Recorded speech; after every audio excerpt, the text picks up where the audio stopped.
Hi there, welcome to this video where I continue analysing and interpreting the contents of the first edition of Whitehead and Russell's Principia Mathematica. In this video, I'll continue what I started in a previous video and look at the remaining chapters of Section D of Part 1, chapters 35 to 38. In this video, I'll be thinking about things in a much more informal way, and I think the video may have a bit of a different feel to it than some of the previous videos in this series. However, I hope that this video will still provide some good insights and will be useful to those wanting to know more about Principia Mathematica.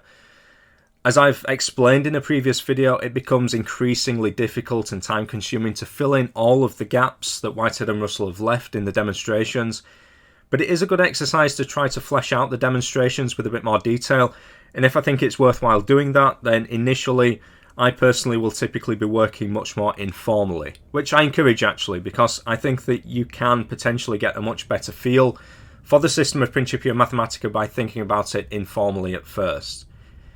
For this video, be prepared to pause from time to time, maybe be prepared to take down your own notes. If there's anything that you're not sure about, then please feel free to ask. Sometimes it's difficult to know what other people are likely to have difficulties with, and since I am the only person that I know that has any sort of interest in Principia Mathematica, then I have to base my assumptions about what's worthwhile to include in my videos on my own experiences. Just another quick comment as well about the notation. At this point in Principia Mathematica, the notation's getting really quite fiddly, and it can be quite difficult sometimes to actually speak out loud the symbolic expressions. I'll give it my best shot. I'll show as much as I can on the screen, but unfortunately nothing's perfect. That's just the way that it is. As mentioned also in a previous video, most of the essential concepts and ideas have already been introduced by the end of Section D, and indeed in the introduction to Principia Mathematica, and by this I mean the introduction to Volume 1 of Principia Mathematica. There isn't really any discussion of the ideas beyond Section D of Part 1, except for a couple of short passages on pages 37 and 38 on unit classes, which come up in Section A of Part 2. Okay, so let's have a look at Chapter 35, Relations with Limited Domains and Converse Domains. On page 278 we read, "In this section we have to consider the relation derived from a given relation R by limiting either its domain or its converse domain to members of some assigned class." There are also some comments on page 314 which give some indication as to why it may be necessary in some cases to restrict the domain or converse domain, or both, of a relation, but I'll say something more about that later in the video. The main definitions of this chapter are 35.01, 02, 03 and 04, and there's also a definition 35.05 which, as indicated on page 280, merely serves for the avoidance of brackets. A few other definitions which I'll just point out here are 35.24, 25 and 27. So according to these definitions, we restrict one or both of the domain or converse domain of a relation to a class. If I take a restriction on the domain as an example, then all we require is that the class alpha that we restrict the domain of the relation to is of the same type as the domain of that particular relation. The class alpha does not have to be entirely contained within the domain of R, and in fact the relation R with domain restricted to alpha is still defined on the whole of the type of members of the class alpha, but it's just that the proposition X R with domain restricted to alpha Y will not hold if X is not a member of the class alpha. See proposition 35.1 for example. At one extreme, alpha may be a class which has no members at all in common with the domain of R, and at another extreme, alpha may be equal to the null class. For many of these propositions, it's really just a matter of knowing the definitions. Even thinking about these in a fairly informal sense, you almost can't help but end up writing out effectively what the formal demonstrations say. So I'll give a couple of examples to show what I mean. Proposition 35.13 was a proposition that I decided to have a go at proving without having first looked at the demonstration given by Whitehead and Russell. And on the screen now is what I wrote, and I've not been strict about notation here. Each line is basically just an application of a definition. And here's a second example, proposition 35.22. This is exactly what I wrote, including missing dots and everything in places, before comparing with the demonstration given in Principia Mathematica. Again, which is almost identical with the demonstration given in Principia Mathematica. My point being that many of the propositions in this chapter are almost immediate from the definitions, and thus it's essential that you have a good idea what the definitions say and how to interpret the various scary-looking symbols. So, simply knowing the definitions is really the main point for understanding this chapter. Some of the propositions can be seen to be true just by considering simple diagrams, such as proposition 35.451, which says that if the domain of a relation R is contained in some class alpha, then the relation R with domain restricted to alpha is equal to R. And this is obvious, in inverted commas, because if the domain of R is contained in alpha, then by restricting R to alpha, you don't lose any of the objects in the domain. The relation doesn't hold for any of the objects which may be in alpha but lie outside of the domain of the relation. So in this case, the restriction is no real restriction at all. Or we might take something a bit more complicated, but which we can still use diagrams. For example, 35.12. In the first diagram, we see a possible visualization for the relation which is the logical product of the relations R with domain restricted to alpha and S with converse domain restricted to beta. In this second diagram, we see a similar diagram representing the relation which is the logical product of the relations R and S. And finally, in the third diagram, we can see a representation of the relation which is the logical product of R and S with domain restricted to alpha and converse domain restricted to beta. And as you can see, the third diagram is, for all intents and purposes, the same as the first diagram. Of course, care has to be taken when using diagrams. The diagrams that I show in this video will not necessarily account for all possible configurations, and diagrams are just a visual aid. That's of course one of the reasons why I'm not suggesting that diagrams can replace the formal proofs. A formal symbolic proof is still required, at least in theory, but for the purposes of getting your head around the ideas, concepts and propositions, then sometimes it pays to just think a bit more informally. So let's look at one final example, and we'll take a look at proposition 35.413. So I started out with this proposition by considering two initial diagrams, one for each side of the equivalence sign in the statement of the proposition. This first diagram corresponds to the right-hand side, and I'll come back to it in a few minutes. This second diagram corresponds to the left-hand side.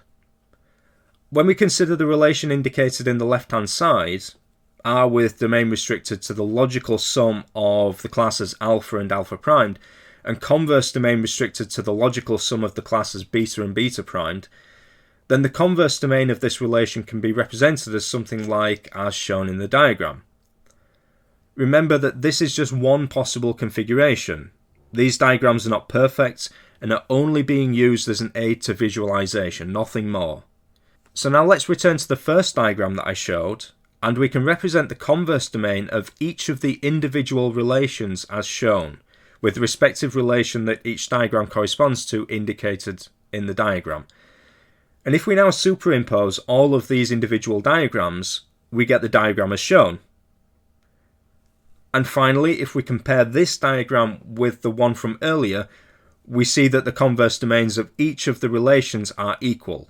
The next job would be to, of course, figure out a written demonstration, whether formal or informal, with a view to making it formal. So, I think I've made my point about using diagrams to help visualize things. So I'll just pick out a few propositions which I liked from this chapter.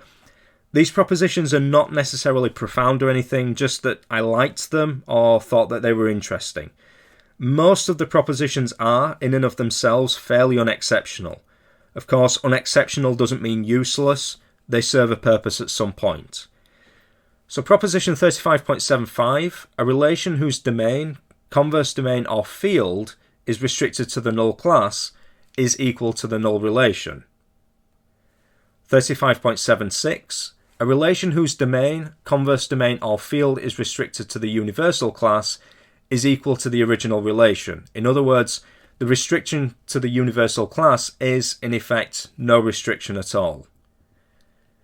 35.87, the relation between x and y, where x is a member of the class alpha and y is a member of the class beta, exists in the sense of 25.03, is equivalent to both the classes alpha and beta existing in the sense of 24.03.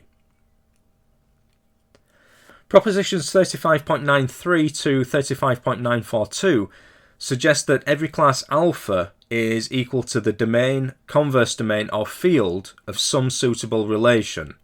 In, say, proposition 35.93, the type of relations R that the apparent variable ranges over must of course be of a type whose domains are the same type of the classes over which the apparent variable alpha ranges.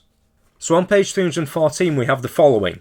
In order that a relation R may give rise to a descriptive function, it must be such that the referent is unique when the relatum is given. Whitehead and Russell explain how the relation sine gives rise to a descriptive function, but for the converse relation sine brev to give rise to a descriptive function, then we need to restrict the converse domain of sine to give the relation sine with converse domain restricted to alpha. Then the converse of this restricted relation is, by 35.52, equal to the converse of sine with domain restricted to alpha, which also gives rise to a descriptive function. And they conclude with, very frequently, a relation R does not, as it stands, give rise to a descriptive function, but does so when its domain or converse domain is suitably limited. For chapter 36, relations with limited fields, there's nothing that I really want to add about this chapter. It's fairly self-explanatory, so we're going to quickly move on. Chapter 37, plural descriptive functions. On page 37 of the introduction we read, the class of terms x which have the relation R to some member of a class alpha is denoted by R prime primed alpha or R sub epsilon primed alpha. Definition 37.01, R double prime beta denotes the class of x's which have the relation R to some y in beta. And it may be getting a bit ahead of ourselves here, but when I encountered this definition and started thinking about it, trying to understand it, it seemed to me that this is really nothing more than the domain of the relation R with converse domain restricted to the class beta. And at first I thought I was mistaken about this, but I was pleased to see proposition 37.401, which says that R double prime beta is equal to the domain of R with converse domain restricted to beta. Therefore, even though this is, of course, a proposition that needs to be proved further down the line, it may help with understanding what it is that R double prime beta is actually representing. It can also be seen, therefore, that R double prime beta is, in effect, a descriptive function, the domain of R restricted to the class beta. Definition 37.02, R sub epsilon is the relation of the class R double primed beta to beta. Definition 37.03, R sub epsilon brev is the converse relation of R sub epsilon, and there is an ambiguity here. R epsilon brev could mean either R brev in brackets sub epsilon or R sub epsilon brev, and these two are not equal. However, 37.03 clarifies that it is the latter that's intended. Definition 37.04, R triple primed kappa is the class of objects which have the relation R sub epsilon to beta, where beta is a class in kappa. So of course kappa must therefore be a class of classes. Since R sub epsilon relates R double prime beta to beta, then we have that R triple primed kappa must be the class of R double prime beta, where beta is a class in the class of classes kappa. I find it helpful to visualize R triple prime kappa as shown in the diagram. Also, proposition 37.103 can give a way of thinking about R triple primed kappa. Notice that R triple primed kappa is a class of classes, and by the comment that I made earlier, it can also be thought of as the domains of each of the relations of the form R with converse domain restricted to beta, where beta is a member of kappa. 37.05 highlights a particular property of some r double prime beta, which is those r double prime beta such that for every y in beta there is exactly one object which has relation r to y. Using the notation of chapter 30 then, this exactly one object is denoted r primed y.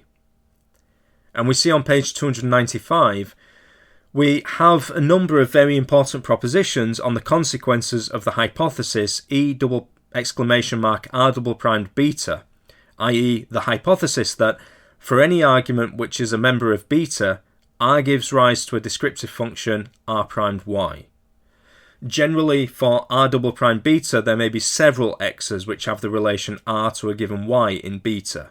Thus, E double exclamation mark r double prime beta expresses a specific property that only some r double prime beta have. Proposition 37.6 is going to be useful in the next section, which I'll talk about later in the video. On page 37 we read, if P is a relation such that P primed y always exists when y is an element of alpha, P double primed alpha will be the class of all terms of the form P primed y for values y which are members of alpha. As with some of the previous sections, the propositions themselves of this section are nothing remarkable in and of themselves. Many of them are intuitively obvious. The notation looks quite intimidating sometimes, maybe when you see things like r double primed r brev double primed alpha in proposition 37.502. But my advice here is, as a rule of thumb, and definitely not a hard and fast rule, to typically read from right to left. So r double primed r brev double primed alpha, I would probably read and maybe even write out as follows, and possibly even summarize in a diagram. So r brev double primed alpha is the class of those x's in the domain of the relation r brev which have relation r brev for some y in alpha. Therefore, I understand the class alpha as a class of y's. So the y's are in the converse domain of the relation r brev, and so the same y's are in the domain of the relation r. So alpha can be thought of as being of the same type as the domain of r, or the converse domain of r brev. Also, the x's are in the domain of r brev, and thus also in the converse domain of r. So r double primed r brev double primed alpha is the class of those z's in the domain of r which have the relation r to some x in r brev double primed alpha. Thus the z's are also of the same type as the y's. So r double primed r brev double primed alpha is the class of those z's which have a relation r to some x in r brev double primed alpha, which has the relation r brev to some y in alpha. And I also understand that alpha and r double primed r brev double primed alpha are classes of the same type. This all makes sense in my mind. The first diagram was what I drew initially, but I realized that there was something wrong about it. Firstly, alpha doesn't have to be completely contained in the domain of r, or the converse domain of the converse of r. But also I realized that the members of r double primed r brev double primed alpha must contain all of the y's in alpha that are also in the domain of r, since r brev double primed alpha contains all those x's which have relation r converse to some y in alpha, but that there will potentially be other members of the domain of r which are not in alpha, but to which x has the relation r converse. So r double primed r brev double primed alpha has to include those members also. And this may all seem overly complicated initially, but all I'm trying to do is demonstrate how your train of thought can gradually reveal more and more to you and brings things more and more into focus. Now obviously this doesn't give me a proof or demonstration of the proposition, but making these observations just gives me something to help me visualize the various objects involved, so I can start to appreciate how they might be related to one another and start to make sense of them. Of course, the demonstration still has to be worked out, and yes, it is a lot of work sometimes. If you don't like the ways thinking about things that I suggest, then maybe have a go at figuring out your own ways. Maybe it's just me, but I can't necessarily look at an expression such as r double primed, r brev double primed alpha, and just know what it means without spending some time thinking about it. Maybe if I came across these expressions regularly, then that might change, but typically I don't come across these expressions often enough just to know what they mean off the top of my head. As you read through this chapter, there are some little things to look out for. For example, in proposition 37.265, this proposition will only apply when the field of R exists, that is, when R is a homogeneous relation. My best advice here is just take your time with it. If you want to understand Principia Mathematica, then resist the urge to just race through everything. Having said that, don't feel that you need to dwell on every single proposition. As I've said before, to avoid reading completely passively, I'll maybe just stop on a couple of propositions, and sometimes I'll just check that the proposition seems to make intuitive sense, that I can maybe visualize things clearly enough. In other cases, I might look at the demonstration in a bit more detail, or I might try to find an informal proof myself. Whatever works for you, just understand that to understand Principia Mathematica will require some active work on your part. Alas, just thumbing through the pages of Principia Mathematica or just watching videos about Principia Mathematica by some random dude on the internet without your own contribution probably won't get you to the point of understanding. Finally, before we leave this chapter, there appears to be an error on page 294. It should read, again, let us denote by cross n the relation of m cross n to m. Otherwise, the claim that 2 double primed NC will be the class of even numbers doesn't appear to work. So see the comments on page 312 about the 3 general definitions for descriptive double functions, which I'll be talking about later in this video. So let's move on to the final chapter of this section. Chapter 38, Relations and Classes Derived from a Double Descriptive Function. Initially, this chapter can feel like a bit of an odd one out. It's one of the shortest chapters in this section, and yet it will probably take up the most time in this video. Nevertheless, it does introduce a concept which is going to be used later in Principia Mathematica, and there's quite a lot that I want to say about this chapter. And it'll take a while for me to say what I want to say, and I'll take as long as I need to take to explain it in the level of detail that I want to. At the start of this chapter, on page 311, we read, a double descriptive function is a non-propositional function of 2 arguments. The 2 arguments may be individuals, classes, relations, and so on, but the 2 arguments do not have to be of the same type as one another. On page 15, we read, let phi x be a statement containing a variable x, and such that it becomes a proposition when x is given any fixed determined meaning.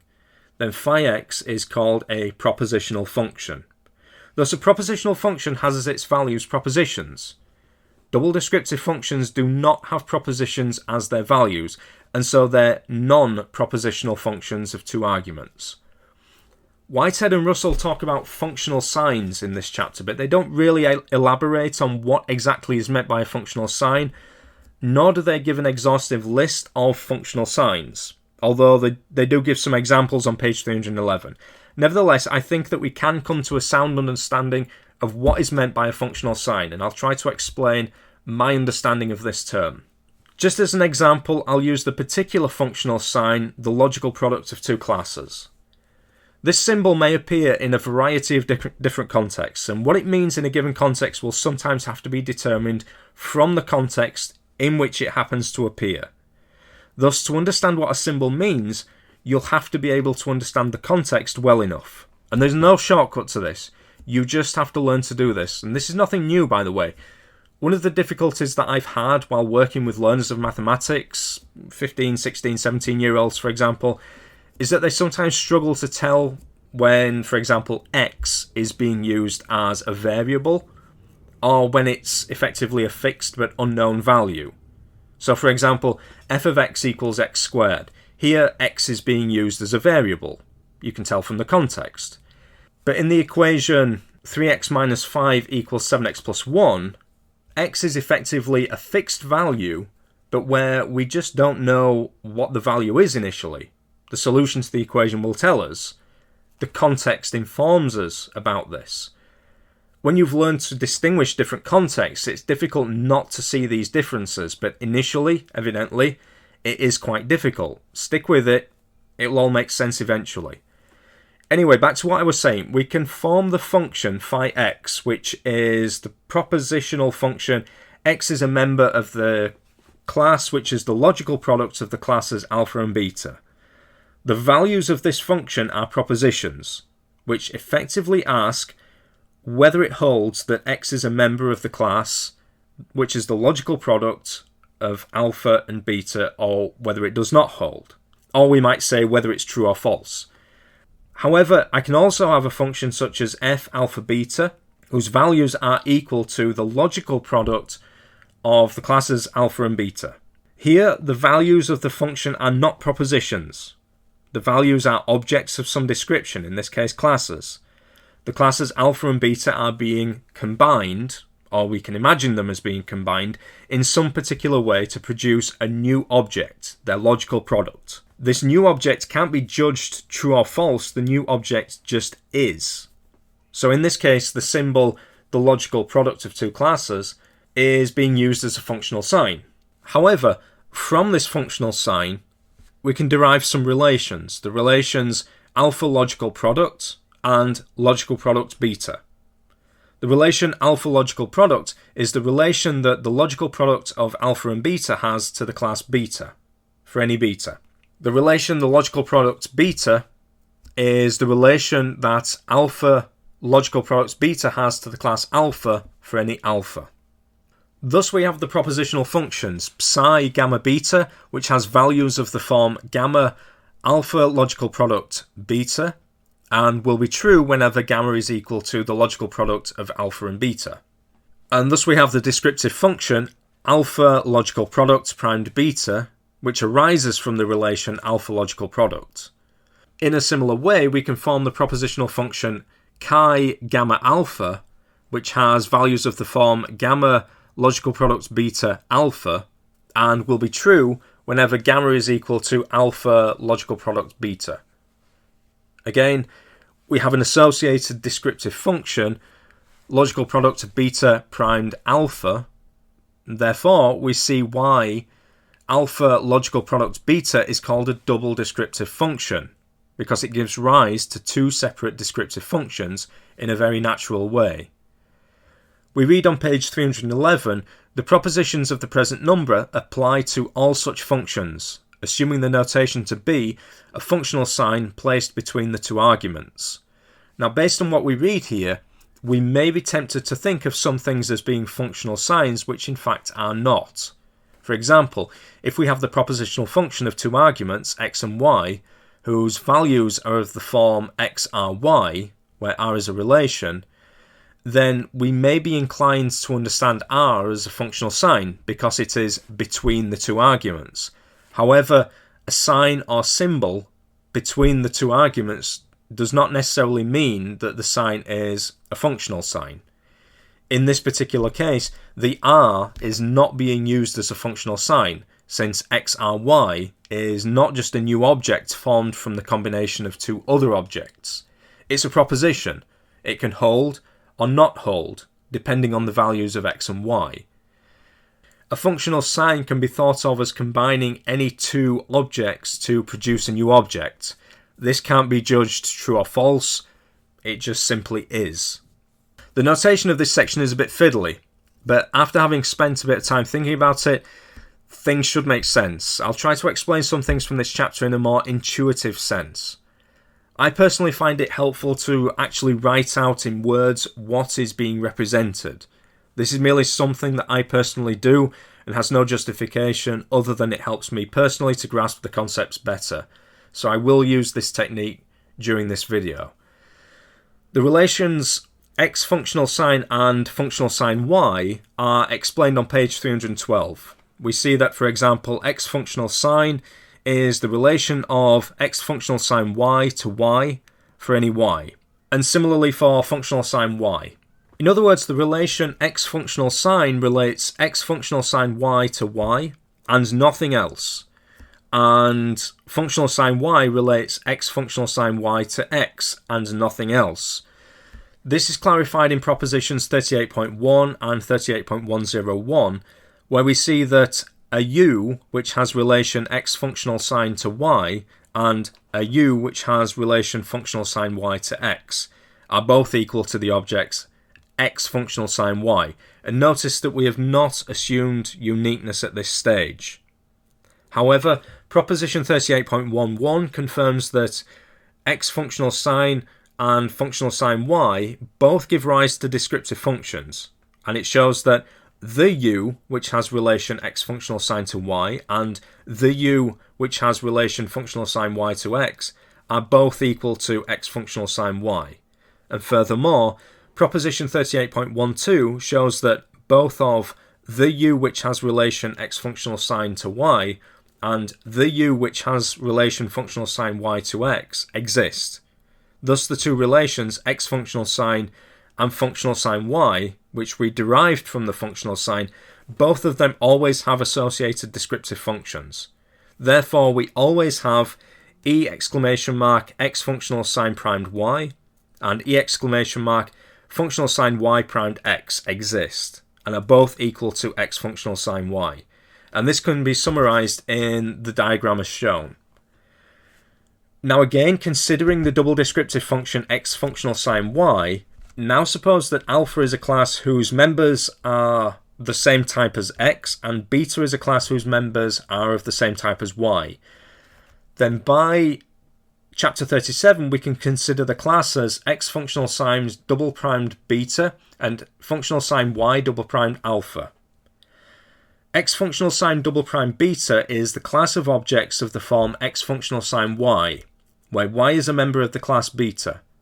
We know this since we have that x functional sign primed y exists in the sense of 14.02, for every y a member of the class beta, and an application of proposition 37.6 tells us therefore that x functional sign double prime beta is the class of objects of the form x functional sign y, where y is a member of the class beta. On the other hand, we also have functional sign y double primed alpha, which is often written as alpha functional sign sub double primed y, see definition 38.03, and using a similar line of reasoning as for the case of x functional sign double prime beta, we see that alpha functional sign sub double prime y is the class of objects of the form x functional sign y, where x is a member of the class alpha. However, functional sign double primed and functional sign sub double prime are both also functional signs, so we can go through the whole process again. Note that although x functional sign and functional sign y are the relations that we started with, when we form x functional sign double prime beta and alpha functional sign sub double prime y, it's almost as if the double prime symbol in each case attaches itself to the functional sign. Thus, instead of, for example, x functional sign in brackets double prime beta, we think of it more as x functional sign double primed beta, and similarly for alpha functional sign sub double primed y. So notice that there is a bit of ambiguity with such as x functional sign double prime beta, where we can either view it as 37.01, that is with x functional sign as a relation symbol, or on the other hand we can view it as a double descriptive function with x and beta representing the objects of suitable types, of course, and the functional sign in between. The ambiguity is not so pronounced for functional sign y double primed alpha and alpha functional sign sub double primed y. The former much more clearly resembles 37.01 and the latter much more clearly resembles a functional sign. Anyway, it's the context which determines how the notation is going to be interpreted. Understand the context, understand the notation. Easier said than done, I know. However, in the first instance, I find it more useful to interpret in the sense of 37.01 and then interpret as a functional sign if necessary, which it's not always necessary to interpret as a functional sign. Ultimately, how the functional sign combines its two arguments can only be understood by interpreting in the sense of 37.01 first anyway. Moreover, the difference in interpretation doesn't really change the outcome. We still end up with the same object. So this ambiguity is not, in my opinion, a defect in the notation. Rather, the notation seems to have been chosen to take advantage of this ambiguity. So let's now consider x functional sign double prime beta. We can derive two new relations from this, which we denote x functional sign double primed and functional sign double primed beta. X functional sign double primed is the relation of x functional sign double prime beta to any beta, where beta is a class whose members are the same type as y. We of course have therefore that x functional sign double primed beta exists in the sense of 14.02 and is equal to x functional sign double prime beta.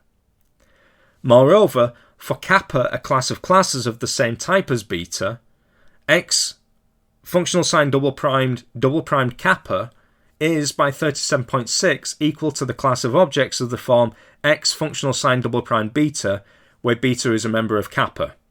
Now let's consider functional sign double prime beta, which is the relation of x functional sign double prime beta to x. Using a similar line of reasoning to that which I've just used, we find that functional sign double prime beta double primed alpha, or alternatively, alpha functional sign double primed sub double primed beta, is the class of objects of the form x functional sign double prime beta, where x is a member of the class alpha. We can go through a similar process for alpha functional sign sub double primed y, and I'll just present a summary of that on the screen for you to look at. And this process could be continued ad infinitum, generating more and more but interrelated functional signs. Understanding these ideas will potentially help to visualize the classes that are involved in propositions 38.3 and 38.31, which I'll just go through in a few minutes. Notice that alpha functional sign double prime sub double prime beta and alpha functional sign sub double prime beta are classes of classes. They're very similar, but they're not the same, as you can see in the diagram on the screen now. Before we start with proposition 38.3, notice that in proposition 38.3 we see the symbol functional sign double prime sub double prime, which could be taken as meaning functional sign double prime sub double prime or functional sign sub double prime. And it seems that Whitehead and Russell have decided that it is to mean the same as functional sign sub double prime, because in that case, using the analysis that I've just gone through, that alpha functional sign double prime sub double prime beta is the class of objects of the form alpha functional sign sub double prime y, then we can easily see that 38.3 holds. Whether this symbol that Whitehead and Russell use, functional sign double prime sub double prime, is to be taken as meaning functional sign double prime sub double prime or functional sign sub double prime does make a difference, but not a difference in a way that is going to be significant to us, at least as far as I can see. In chapter 40, which I won't be covering in this video, a more general version of logical sum and logical product of classes will be considered, which applies to classes of any size. And in that case, the logical sum over the classes alpha functional sign double prime sub double prime beta will be equal to the logical sum over the classes of alpha functional sign sub double prime beta. See, for example, proposition 40.7. Finally, let's have a quick look at proposition 38.31. So again, by my analysis given, we see that on the one hand, functional sign sub double primed y double primed kappa is the class of objects of the form alpha functional sign sub double primed y for alpha a member of the class of classes kappa. Now on the other hand, we see that by definition 37.04, functional sign y triple primed kappa is equal to functional sign y sub epsilon double primed kappa, Now, functional sign y sub epsilon is the relation of functional sign y double primed alpha to alpha, by definition 37.02. Moreover, functional sign y sub epsilon is a descriptive function, and so functional sign y double primed alpha exists in the sense of 14.02 for each alpha. So, functional sign y sub epsilon double primed kappa is the class of objects of the form functional sign y double primed alpha, where alpha is a member of kappa. But functional sign y double primed alpha is equal, by definition, to alpha functional sign sub double primed y. And so 38.1 can be seen on an informal level to be true. So my original aim for this series of videos was to cover all of the material in the first volume of Principia Mathematica, and as I've been putting this video together, it's become clear to me that I've already more or less achieved what I really wanted to achieve through these videos, which is to come to a better understanding of Principia Mathematica myself, and to help others understand the basic concepts and ideas of Principia Mathematica. My feeling is that anyone who started to use my videos to help with understanding Principia Mathematica, who's made it this far and understands what I've been saying in these videos, probably doesn't really need my help anymore. There's not much that I can add to what's already there in Principia Mathematica concerning the sections which follow. I think I've said about all I need to say, and I think I've made my point at this stage. So therefore, I've decided that unless there is a demand for additional videos, or unless I decide that I just really want to continue with this series at some point in the future, then I'm probably going to stop at the end of section D for now. Maybe I'll continue with this series in the future, never say never, and I think that it's likely that I will still want to make some videos relating to Principia Mathematica at some point.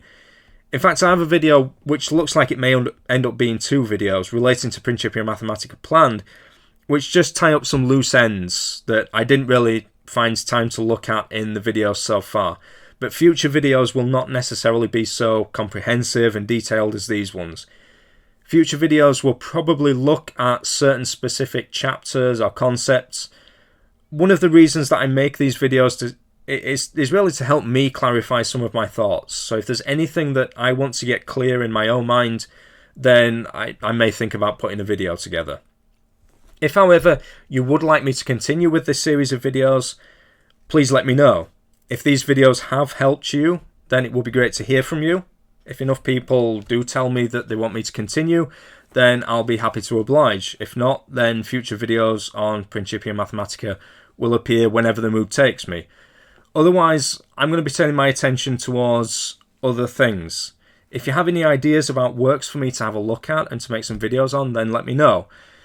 I've been thinking about some possibilities, maybe some videos on the Continuum by Hermann Weyl, or Kurt Gödel's On Formally Undecidable Propositions of Principia Mathematica and Related Systems, or Mathematical Logic by Quine. Let me know if you have any particular preferences. I've got my preferences, but I'd love to know what you've got to say about it. So I appreciate the time that people have taken to watch these videos, and I hope that they've been helpful. Of course, if you have any questions about Principia Mathematica, then please feel free to get in touch, and I'll be happy to help however I can. Don't forget to subscribe and like this video, and with that, I'm going to say thank you for watching, and see you in the next video.